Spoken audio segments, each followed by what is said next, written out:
Thank you, Commissioner Merritt. It's such a pleasure to be here. The Herbie Hancock Institute of Jazz is the lead organization representing Herbie and all the jazz community organizing Jazz and Jazz Day around the world. We work very closely with the United Nations and UNESCO. You saw in this film a good idea, but I'm going to give you a very quick history on International Jazz Day. Herbie Hancock, who of course is from here in Chicago, was nominated by President Barack Obama and then Secretary of State Hillary Clinton to be a Goodwill Ambassador to UNESCO.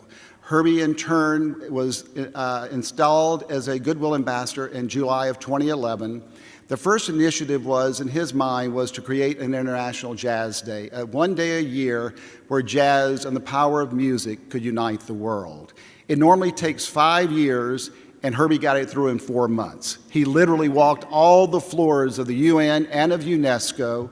The vote came up in November of 2011 at UNESCO, and it was one of those rare occasions where it passed literally unanimously. All 194 nations of the world supported this. No abstentions, no votes against it.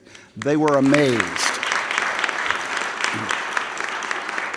From there, it went to the United Nations, the General Assembly, and everyone was anticipating all types of questions. Again, it passed. Every member of the General Assembly supported Herbie and International Jazz Day and the jazz community.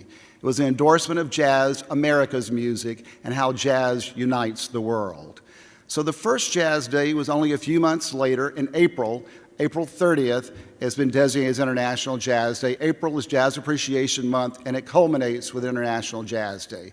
So the first International Jazz Day was April of 2012, and we had 80 countries that participated. It was launched with a sunrise concert in New Orleans and Congo Square. Then we went to New York, the United Nations, which has so embraced International Jazz Day, had an amazing concert there. It was hosted by Quincy Jones, Michael Douglas, Robert De Niro, and others. And then we had everyone there from obviously the entire jazz community, but then you had the Tony Bennett's, you had Stevie Wonder and many others. It was an amazing launch. So then the UN and UNESCO got together and they said, look, all these countries are coming together. We need to have a host city, a place where everyone, like they did here at the United Nations, can literally focus and watch this global concert.